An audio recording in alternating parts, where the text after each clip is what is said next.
The wind swept through the neighborhood like a whisper carrying secrets. Snowflakes drifted gently in the dim light of dawn, covering every flaw in a thin, perfect layer of white. Mark stood at the edge of his driveway, boots sinking into the powder, staring at the wreckage that used to be his snowman. It looked less like winter fun and more like a crime scene. A crushed carrot, shattered coal eyes, and deep tire tracks carved into the snow. He crouched, brushing his hand over the icy ground. The tracks were fresh. He didn't need to guess who did it. Across the street, the slam of a car door broke the quiet. "You should really know better, Mark." Nancy stood in her driveway, arms crossed, her maroon hoodie zipped tight, blonde hair frizzed by the cold. Behind her, her black SUV gleamed, its bumper dusted with snow that looked all too familiar. Mark straightened, sliding his hands into his coat pockets. "Morning to you too, Nancy."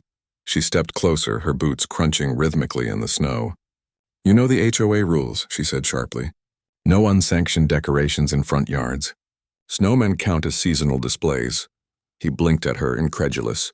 "It's a snowman, Nancy. It's made of snow. It's going to melt." "Still a display," she replied curtly. "Rules are rules." He almost laughed, but the smug little smile on her face froze the humor in his throat.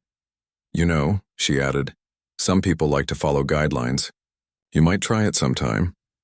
With that, she turned and marched back toward her driveway, leaving neat boot prints behind her like punctuation marks in the snow. The SUV engine roared to life. Mark caught her faint smirk in the reflection of her window before she drove off. The silence she left behind somehow felt louder than before. His niece Emma had spent the afternoon helping him build that snowman. Her laughter still echoed in his mind. She was 7, bright, full of life, the kind of kid who believed a snowman could come alive if you gave it the right smile. He'd promised her it would still be there when she visited next weekend. Now all that joy was scattered across his yard. Inside, the coffee pot gurgled. The smell of roasted beans did little to soften his frustration. He scrolled through his phone and opened his security feed. The footage was grainy, but the truth was clear. Nancy's SUV creeping down the street just after midnight, headlights off. A soft bump. A pause, reverse lights. Another hit. She'd done it twice. Mark set the phone down, jaw tight. This wasn't an accident. It was a message. He had moved to this neighborhood a year ago for peace and quiet, a break from the city's noise.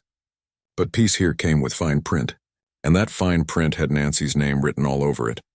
As head of the HOA, she treated every holiday like an inspection tour, clipboard in hand, policing lights, lawn ornaments, even trash can placement. Last summer, she complained that his grill was visible from the street. In fall, she lectured him about his excessively bright Halloween pumpkins, but this time felt different. This was personal. He tried to laugh it off, to convince himself she was just another control-obsessed neighbor with too much time on her hands. But when he glanced out the window again, all he saw was the mangled snowman, its crooked twig arm reaching toward him like a silent accusation. By mid-afternoon, the sun had melted most of the evidence. The tire tracks faded into slush and the snow hardened again. Mark grabbed his shovel, scraping his driveway clean just to keep busy. That's when his next-door neighbor, Greg, shuffled over in a faded green parka. "Rough morning?" Greg asked, nodding toward the churned-up patch of snow. "Depends how you define rough," Mark said. Nancy's SUV took out my snowman again. Greg winced. "Yeah, she's been on a tear lately. Heard she fined the Thompsons for using blue Christmas lights." Mark leaned on his shovel. "What's her problem?" Greg shrugged. "Control. Some people collect stamps. She collects misery." They shared a quiet laugh, the kind that only comes from shared suffering. But when Greg walked away, Mark's smile faded, and the snow around him seemed colder than before. Mark couldn't shake the image of Nancy's smug grin. That night he rebuilt the snowman, not out of joy this time, but defiance. The snow was heavier now, perfect for packing. He shaped the base carefully, stacked the middle, and placed the head just right. New coal eyes, a crooked carrot nose, Emma's favorite red scarf. Under the glow of the porch light, it stood tall again, proud, almost defiant. For a moment, he felt lighter. Then he saw headlights sliding across the street. Nancy's SUV crept by slowly, pausing just long enough for the beam to wash over the snowman before rolling on. A chill prickled down Mark's neck. The next morning, it was gone again. Not just knocked over, completely erased. The snow churned, tire marks carved deep into his lawn. He stormed inside, grabbed his phone and called the HOA office. After being put on hold for several minutes, the line finally clicked. "This is Nancy, head of the HOA. How can I help you?" He clenched his jaw. "You can start by staying off my property." "I'm sorry, I don't follow. You hit my snowman again last night. I have you on camera." A pause, then a small icy laugh. "Mark, if you're suggesting I damage snow, I'm afraid that's not an HOA matter. You drove onto my lawn. Then you'll want to take that up with your landscaper." "Good afternoon." The line went dead. Mark stood frozen, phone pressed to his ear, disbelief curdling into anger. He felt trapped, cornered by petty rules and the arrogance of someone who knew she could get away with it. That evening, he stepped outside, shovel in hand, unsure if he wanted to dig snow or hit something. Across the street, Nancy's house glowed in perfect symmetry, white lights in flawless loops, a wreath centered with surgical precision. Her SUV sat in the driveway, its paint gleaming beneath a thin frost. In its reflection, Mark saw his own tired eyes and clenched jaw, a man worn down by patience. Maybe he'd been too quiet. Maybe she thought he'd never fight back. The wind picked up, swirling snow around his boots. He looked at the empty patch of lawn where the snowman once stood. The air smelled sharp, pine and exhaust. Somewhere a dog barked, echoing through the still night. He took a deep breath. "You want a war, Nancy?" "Fine." He brushed the snow from his gloves, his expression hardening. He wasn't going to yell or threaten, but he wasn't going to let her win either. From her window, her silhouette flickered against the curtains, watching. He met her gaze, neither of them moving, the silence between them heavier than any words. Snow began to fall again, soft and slow, blanketing the damage, covering the tracks, erasing the evidence of everything she'd done. But beneath that fragile calm, something else was building. A quiet, deliberate resolve that wouldn't melt away. By morning, the neighborhood glowed under a cold gray sky. The stillness was almost sacred. Mark stood by the window, coffee in hand, staring at the bare patch of lawn. His reflection looked older, the tightness in his chest heavier than before. He told himself he wouldn't let it consume him. But when Nancy's black SUV glided past again, slowing just enough for her to glance at his yard, that fragile calm broke. Her smug smile lit something sharp inside him. This wasn't about a snowman anymore. It was about control. She wanted to prove she could take away anything that didn't fit her version of perfection. That thought alone hardened his resolve. He decided to start with decency. One last time. That afternoon, he rebuilt the snowman, smaller, friendlier, deliberately harmless. He gave it a crooked little grin and hung a cardboard sign around its neck that read, "Hi, Essie, just spreading holiday cheer." He even used a dull, faded scarf. Nothing colorful, nothing that could possibly offend. As he worked, a strange calm settled over him. It felt like he was daring her to find fault in innocence itself. That night he slept lightly. Around midnight a sound stirred him, the soft crunch of tires on snow. He moved to the window, peering through the blinds. Her SUV idled at the curb, engine purring low like a predator waiting to strike. She stayed there for a long moment. Then slowly she rolled forward. Mark watched, disbelief turning to grim understanding as she aimed directly for the snowman and pressed the gas. The bumper hit with a dull, wet thud. Snow burst into the air like smoke. Then she reversed and her red taillights bled into the darkness as she disappeared down the street. Mark stood frozen in the dark, hands trembling. Any illusion that this was a petty neighborhood squabble had vanished. This was harassment, pure deliberate malice. He wanted to run outside, shout, "Catch her license plate," do something. He did not. Instead, he sat back down and stared into the dark window until his reflection blurred. By morning, the snowman was a memory again. The note lay ripped in half beside a deep strip of tire track. The anger that had been simmering finally found direction. He knew yelling would get him nowhere. The HOA was her kingdom, and reason had no place there. If he confronted Nancy, she would twist his words until he looked like the problem. If she wanted to play games, he decided he would play smarter. The rest of the morning he sketched on the back of a grocery receipt, lines, notes, measurements. His background in construction was not just a job skill. It was a tool she did not know he had. As he planned, the idea formed clearly in his head. Simple, unassuming, and devastatingly effective. He did not want to hurt her. He wanted her to understand consequences. He drove to his workshop in the backyard and gathered what he needed. Steel mesh, rebar, old cinder blocks saved from a patio project. He worked quietly, the rhythmic clink of metal echoing off the walls. A focus edged toward session. He welded the frame piece by piece until it resembled the skeleton of a snowman. He wrapped the frame in chicken wire and packed snow tightly around it, reinforcing each layer with ice until it froze solid under his gloves. When he stepped back, the form looked ordinary. No one would guess it was stronger than stone. He brushed frost from his beard and allowed a small private smile. This was not vengeance, he told himself. It was justice wearing a winter coat. That evening, as twilight deepened, he added finishing touches: the carrot nose, the scarf, the crooked grin. Under the soft glow of his porch light, the snowman looked innocent. He adjusted the scarf, gave the head a final pat, and whispered, "Let's see her try now." Inside, he set up his camera and adjusted the angle to capture the street and driveway. The red recording light blinked steadily. Then he waited. Hours passed slowly. Snow drifted in the streetlights and piled on roofs. The house hummed with the heater. Mark sat by the window with cold coffee in his hands, wondering if she would even come back. Maybe she had moved on. Near 2 a.m, a pair of headlights cut through the falling snow. His stomach tightened. The black SUV rolled down the street like a shadow, pausing in front of his house with the engine idling, exhaust fogging the cold air. Through the windshield, he could make out Nancy's face, mouth set in a hard line. For a long moment, she simply sat there, staring as if the snowman had insulted her personally. Then the SUV crept forward. Mark felt his pulse in his ears. The tires squeaked on packed snow. The vehicle angled slightly toward the snowman. Her headlights lit it perfectly, pristine and inviting. She revved the engine once, twice, and accelerated.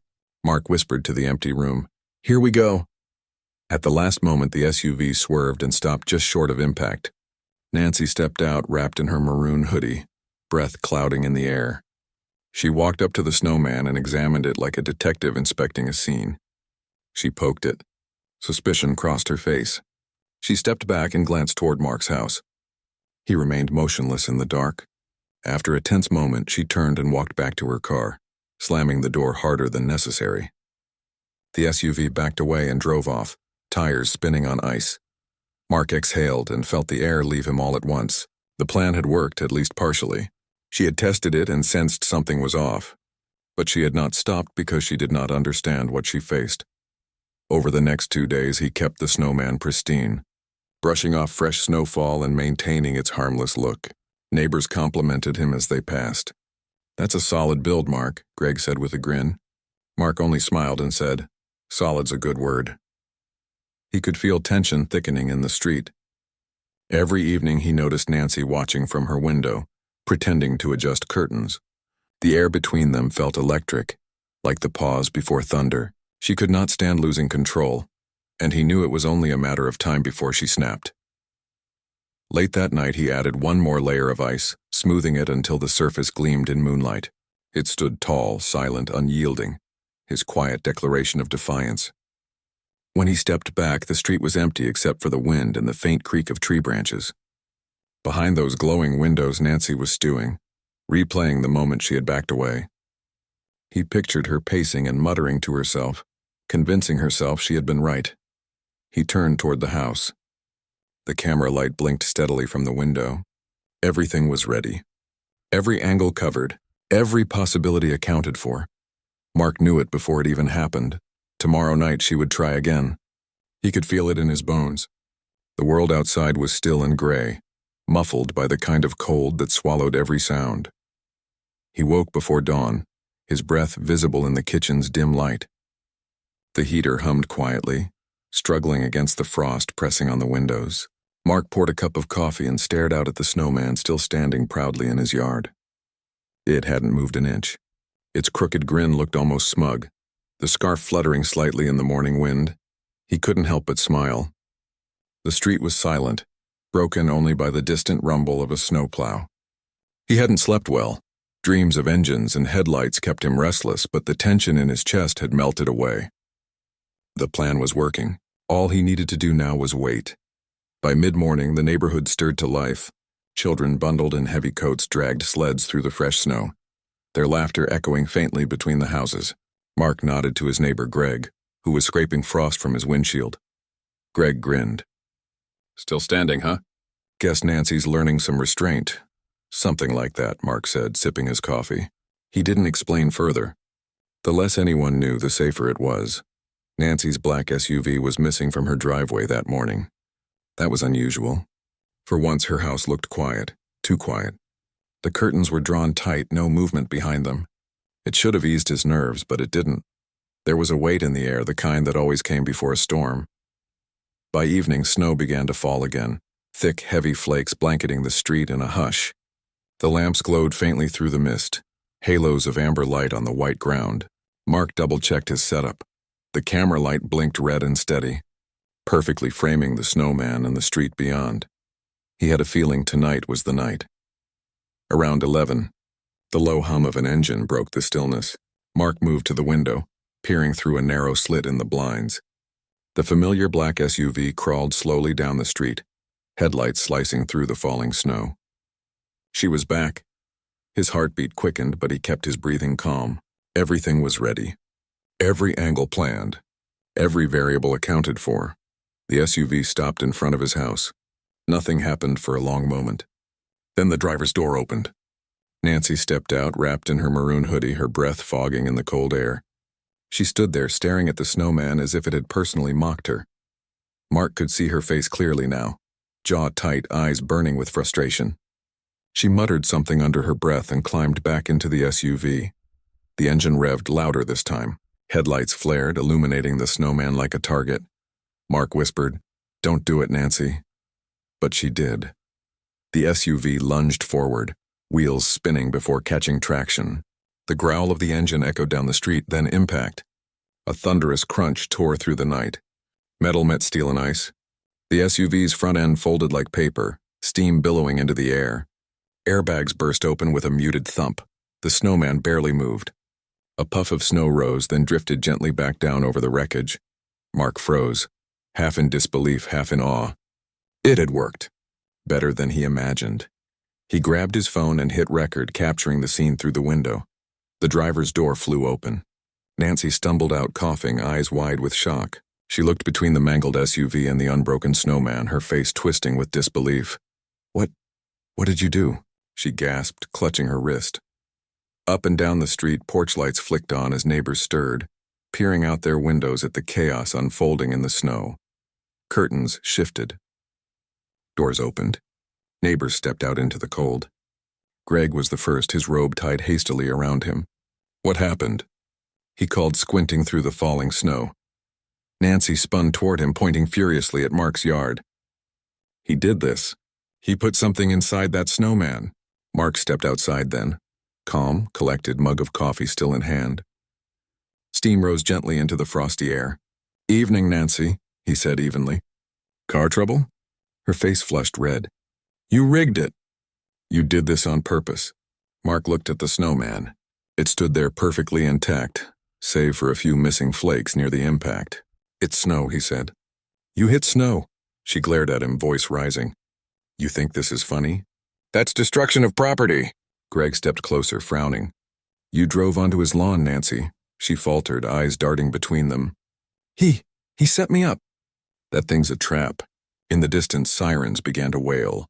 Blue and red lights soon painted the snow in flashing color as a police car pulled up. Two officers stepped out, boots crunching across the ice. One approached Nancy, his tone calm but firm. "Ma'am, can you tell us what happened?" She pointed at the snowman, trembling with fury. "He built that thing to destroy my car." The officer tilted his head, studying it. He tapped the side with his glove. It made a dull, solid sound.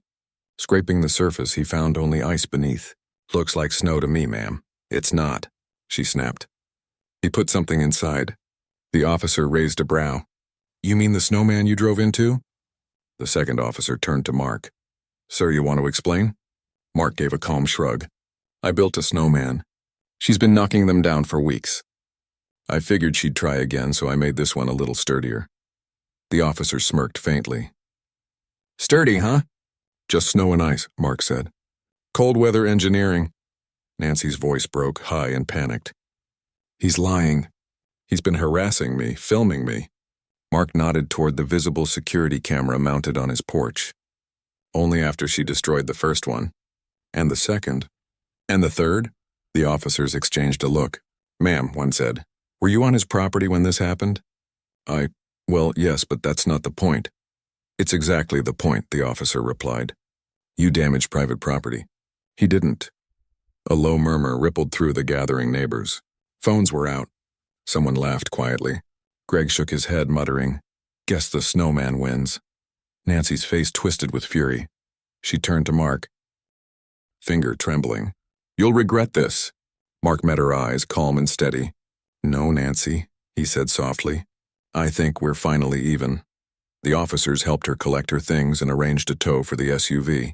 The crumpled vehicle sat half buried in the snow, its hood folded like a tin can. Behind it, the Snowman stood unmoved, its grin untouched by chaos. When the police finally left, the crowd drifted away, whispering among themselves. Mark lingered in the cold, letting the air sting his face. He could still feel Nancy's glare as she was driven off in the back of the patrol car, her face pale beneath the flashing lights. He turned toward the Snowman. Snowflakes gathered on its head, melting into silver rivulets under the moonlight. Inside, he replayed the footage. Headlights, impact, aftermath, every second captured clearly. He uploaded a short clip to the neighborhood group, leaving out all names. The caption read simply, Sometimes karma wears a scarf. By morning, the video had spread. Neighbors who'd stayed silent before were suddenly bold, sharing their own stories about Nancy's power trips and HOA tantrums. An emergency meeting was called. Without her, Mark didn't attend. He just sat on his porch, coffee in hand, watching dawn stretch across the horizon. The SUV was gone, towed before sunrise, leaving deep scars in the snow. He took a slow sip and smiled. The air felt cleaner. No exhaust, no shouting, just peace. Later that week, his young niece came to visit. She spotted the Snowman and ran straight to it, laughing. You built another one, he smiled. Yeah, this one's special. She looked up at him, eyes wide. Is it magic? Mark thought for a moment. Something like that. They stood together in the snow, the cold biting at their cheeks, the world finally still.